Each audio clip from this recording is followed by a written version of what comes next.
today we have with us John, who is VP, Head of Global Integrated Bioanalysis at Astrazeneca. Thank you so much, John, for joining us today. More than my pleasure. Thank you so much. So, John, to begin with, I'd like to say that you've had an impressive career journey starting from Huntington Life Sciences to Global Head VP today at AstraZeneca. So, would you like to share something about your journey? That's very kind of you to point that out. And yeah, I have had quite a bit of time working both in hospital settings and CRO environments, as well as obviously in pharma most significantly.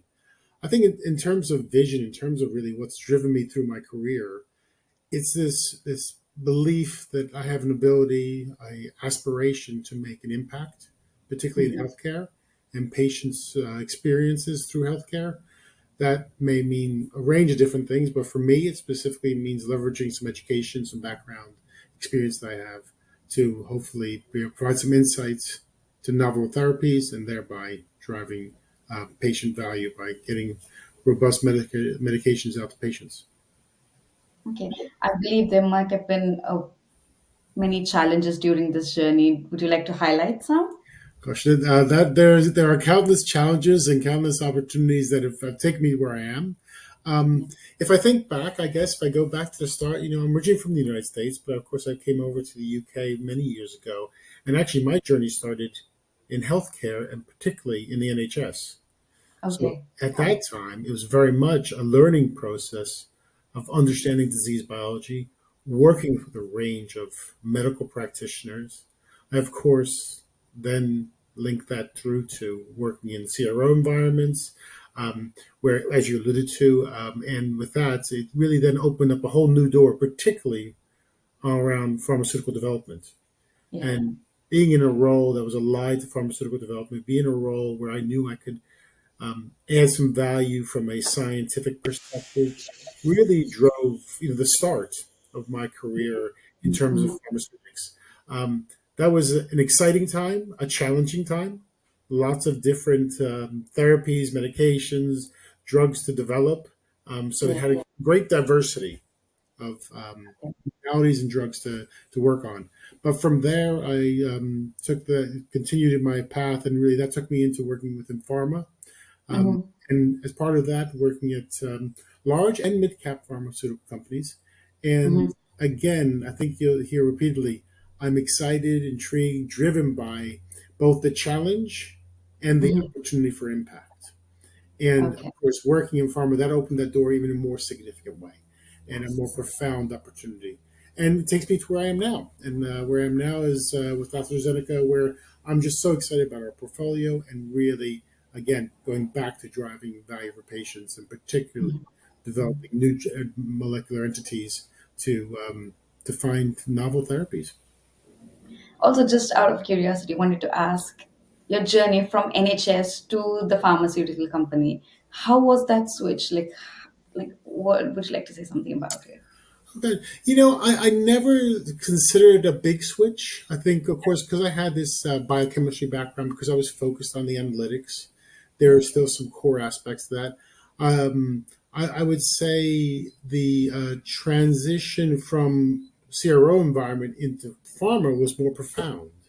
And Oh, what I okay. mean by that is in the CRO environment, it's very much a question of supporting a business need for a client, but Mhm. and we knew who exactly that was. But of course, in pharma, it's the patient that's so important. It's Yes, driving yes. value, and therefore that's where it's very different from that perspective. And of course, we have the opportunity to really drive some fundamental insights that Mhm. support an entire portfolio. And the Mhm. scientific contribution is more, I find to be more significant for me, and more just it just drives more curiosity. That's good. Also, I'd like to say that you're well known for driving automation and bioanalysis, such as like cutting process times while you were working at UCB. So, how do you think automation changing the landscape of bioanalytical sciences? Gosh, I can answer that question in so many different ways, but I'll try and take it to at least a specific element to the bioanalytical component. Okay. And of course, what it's really, it is, I find it to be an enabler. It's a Okay. tool. And what is a tool that? But there are a couple of things that speak to quality of data, speak to speed and efficiency. But I think the more profound and significant benefit speaks to how we can use the data that's generated out of automation systems to Mm-hmm. drive more improved, more significant insights. If that Mm-hmm. may be relevant to the characterization of drug exposure and immune response through immunogenicity, or for that matter, through biomarkers, it then enables, instead of focusing our time, energy, effort on some task associated with pipetting procedures, etc., what it enabled us to look more widely at how the data comes together and what is data telling us to then augment dosage, or for that matter, drive certain understandings on therapeutic effect. And that's where its greatest tool. So I see it as a tool. I see Mm-hmm. it as it, of course, having some great benefits from a time perspective, from an efficiency perspective, and it's something for humans rather than something that takes away from humans. Yeah, I think that's a great way to describe it. So, would you like to have any advice for people who are starting their own automation journey? Yeah, I certainly do, and I have that through learnings and through challenges and some ups and downs on the way. So what I would suggest is one is to think first, is really to consider what you want to achieve through Yeah. the use of automation. Sometimes Mm-hmm. modular based approaches can be highly effective to meet a specific need. Mm-hmm. Other times you may have to look at closed loop or fully automated processes. I think Mm-hmm. it's evolved even further now with the use of AI. So Mm-hmm. what the way I often think about it is the fully automated workflow that's enabled by AI. What I Yeah. mean by that is focusing on the kit and the sample at the site of collection, all the way through to the analytical work in the laboratory, the interpretive aspects, the reporting procedures and needs, all the way through to submission. So if you think about that entire ecosystem of the bioanalytical workflow, Yeah. there's so many points where automation plays a critical role. When we think of the lab, that speaks to pipetting procedures and extractions and incubation, etc. But we were very fortunate to build I think, a very effective, very impactful system back at UCB, and I had some great colleagues that I work with. What I would say is, think about what your needs are, Mm-hmm. understand and take the time to plan. Where you start will not likely be where you finish sometimes, Yeah. and recognize how you bring people along with you in that journey Mm-hmm. rather than have colleagues who are fearful or uncertain about what automation will bring. Mm-hmm. Help to understand what it provides, and I alluded to earlier the Mm-hmm. opportunity to take some real significant scientific insights and driving that portfolio value. So that's how I see it. I hope those pieces of information are helpful to others. But yeah, indeed, it's a learning process. Yeah. So speaking of AI, the way it is growing today, it is helping like better data analysis and then new treatments which are changing the field. So what excites you the most about the future of bioanalytical sciences? Oh gosh, in terms of AI or overall, I guess I'll try and answer with AI in mind. But Yeah, I think I would like to know yeah, about AI. so with AI in mind, I mean, I think I kind of have spoken a bit about it. I don't want to overly repeat myself, but when I think about the way it can be a tool that help us, when I think about how we look to bring in operational effectiveness to truly use innovative thought processes with humans, and only humans can have that. Yeah. That's where I see there's real value. So, what does that mean? I suppose it means that when we think about things like submission of a portfolio, Hmm. Hmm. submission strategies, there are a range of different activities associated with producing the dossier. Hmm. AI has some great opportunities for use. Hmm. However, the content, the interpretation, the language, and the information, and how that is positioned within the dossier relevant to the agency's expectation is the critical human activity. So Yeah. it can help and simplify. It can benefit in many ways. Hmm. But I think we must always remember that the scientific insight, the interpretive knowledge, Hmm. always has the human in the loop. So that's one example. I expressed another example earlier on with regard to automation processes and how that using robotics Yeah. do exactly that and take on the requirements of the petting procedures, etc. So I think we're starting a whole new phase, and I joined the industry thinking, well, it's interesting. I enjoy it. It's fun, and I thought I'm not sure where it was going to take me. If you'd asked me more than 30 years ago, I wouldn't be too sure. Today, I'm not too sure either, but I'm filled with excitement, filled with Yeah. enthusiasm for the modalities, for the tools that we're using, like AI, robotic systems. So it's a whole new dawn, I think, in many ways of where Yeah. this will go. And I wish I had all the answers, but I don't. But it's exciting to go along the journey.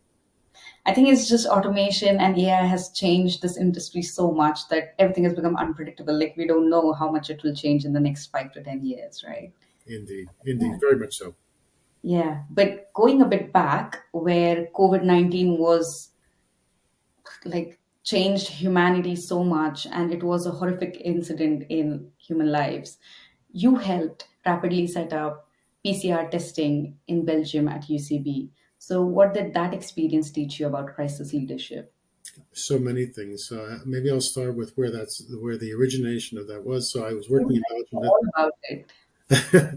I was working in Belgium at the time, and through my medical background, through working in laboratories, I happened to have a qualification that probably was sitting on a database somewhere, Yeah, and the leaders of the organization recognized, which meant that I had the qualifications to build a diagnostic testing lab. yeah, So I get a phone call from the CEO of the company, which was surprised me because that wasn't typical for the day. And of course, and I just love the fact that the company had an innate human response to yeah, help. And we yeah, saw this everywhere yeah, throughout the globe. And that yeah, innate human response. So we were in crisis, and it yeah, was a unique time. yeah, And so many people were completely engaged, involved. We moved from a position of not having a PCR workflow within the organization to qualifying the laboratory, moving to thousands upon thousands of samples analyzed each day.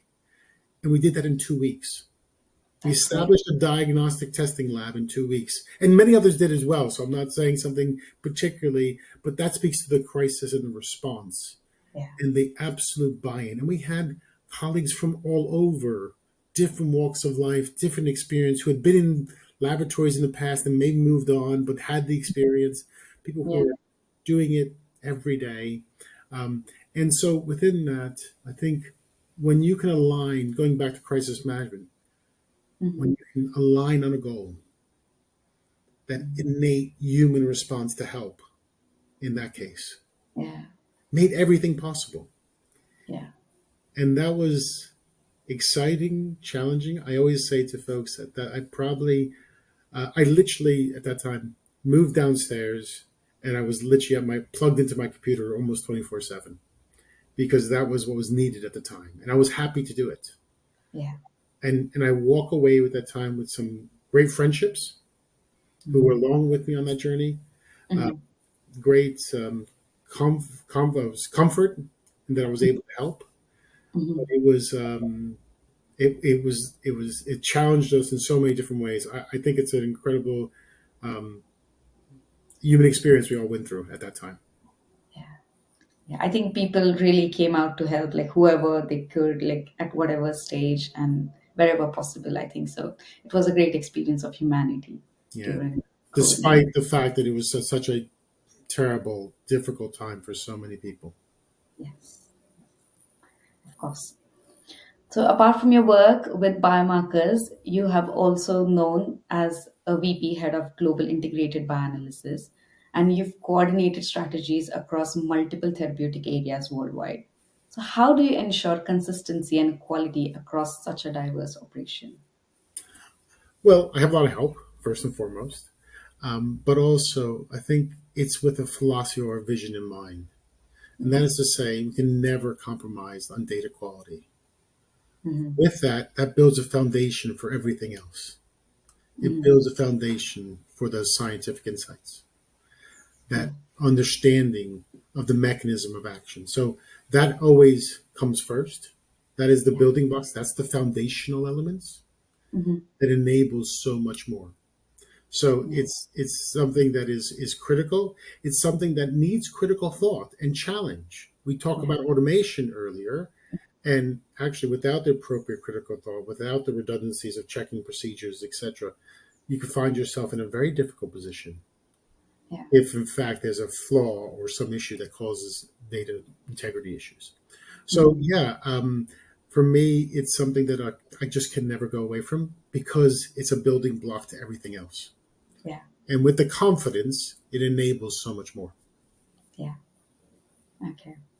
So I imagine like if you're managing people from different countries, there are different perspectives, many like geographical things like different time zones and different languages. So how do you really work with that? Like how do you manage Yeah, it? for me, it's been an exciting time. It's exciting because of that, because of diversity. I've been Yeah. very fortunate. Originally from the U.S., spend a Yeah. lot of time in the UK, spend time in Belgium and other, and also get exposure to so many different nationalities in my role and people. Um, Yeah. and that's something that always has been a important thing for me personally, is to Hmm. connect with people, to understand different cultures, etc.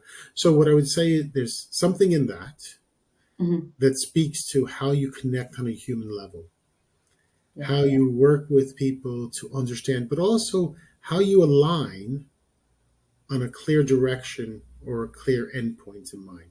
Once you Mm. get people with diverse ideas, backgrounds, experiences, geographies, and can take the time to understand, to clarify where we need to go, what the need is, Hmm.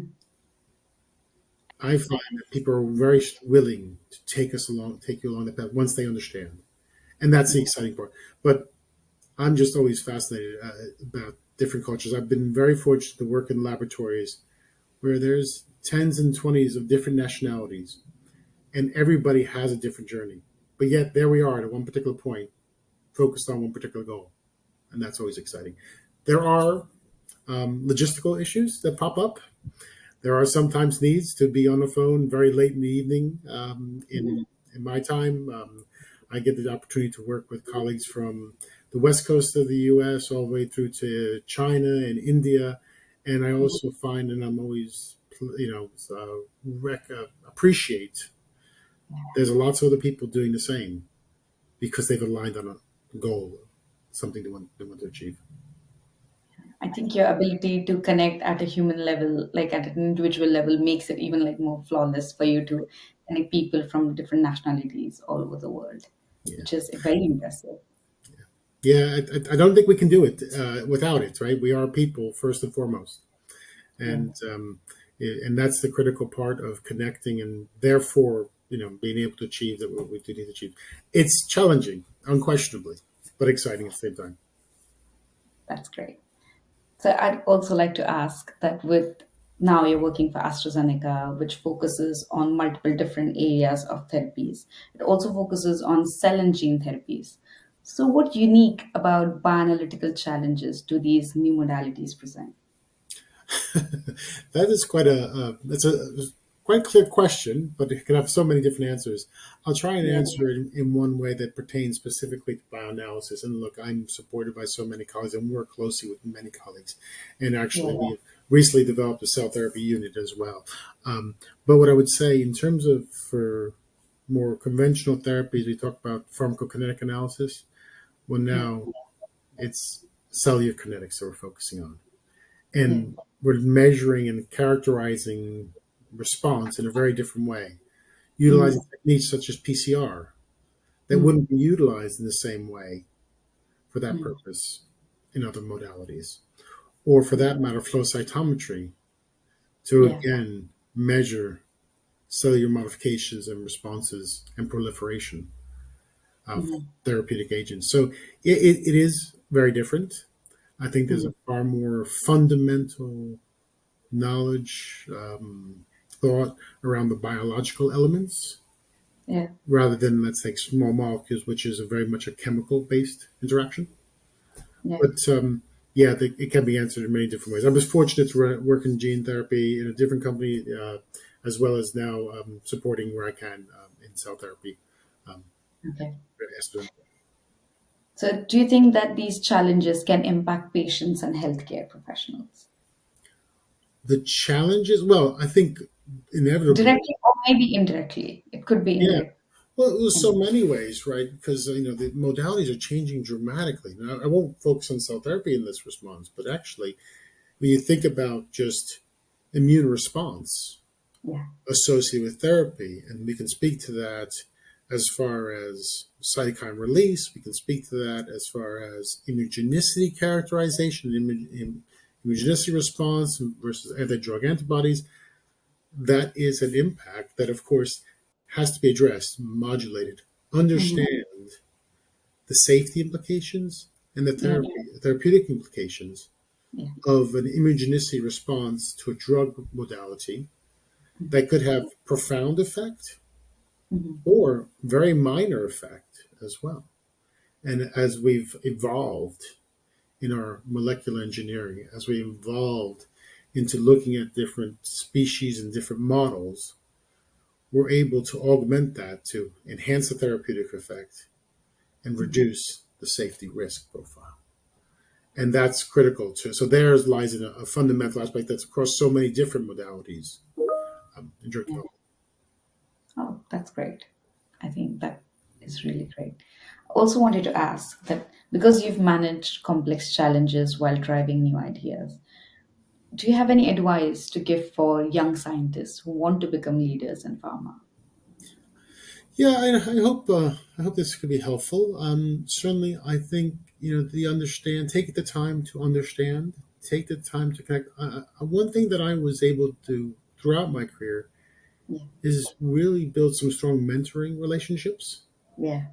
with people who can. And I learned so much more from people around me. I gained through that, and I'm very appreciative of all the support and help that they provided. Now, as I think about it, I think back to when I was the early scientist working in the NHS in a laboratory in London.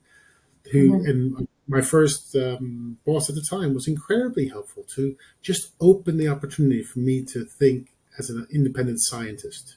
Hmm. Or then when I was in a CRO environment, that gave me the first opportunity to lead an organization and lead a bioanalytical unit, and the confidence that an individual instilled in me, but also directed me and challenged me. Hmm. And then I think about my time in pharma through organizations like Pfizer, or for that matter, UCB and Astrazeneca. I've been very fortunate to have great mentors who Hmm. encouraged and challenged at the same time. And through that, that allowed me to take the next step in my career. Hmm. I think that is extremely important for people who can mentor and challenge you at the same time. That helps you to grow in a way that you should. I think it's Yeah, very interesting to know. exactly. The other thing I would add and think about is take the time to know what's important to yourself, where you want to take your own personal career. Hmm. And it's amazing to me. If someone asked me the question back in my early days of working in the pharmacy, I'm not sure I would have answered with this where I am today. But Okay. having the agility of thought and taking Hmm. it as a learning opportunity all the time Hmm. has fulfilled me throughout my career and will continue to, as I feel I still have some more years to contribute. But it's that learning mindset, and it's that recognition that's, understanding some direction of where what's important, and therefore knowing self. Hmm. I think that is really important.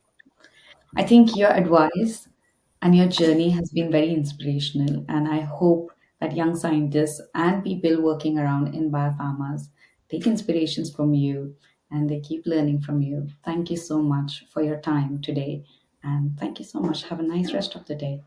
Oh, thank you. Thank you for your kindness and I appreciate the questions. It was fun. I enjoyed it. So I thank you once again, and I hope some people find it valuable. Yeah, thank you. Okay, bye now.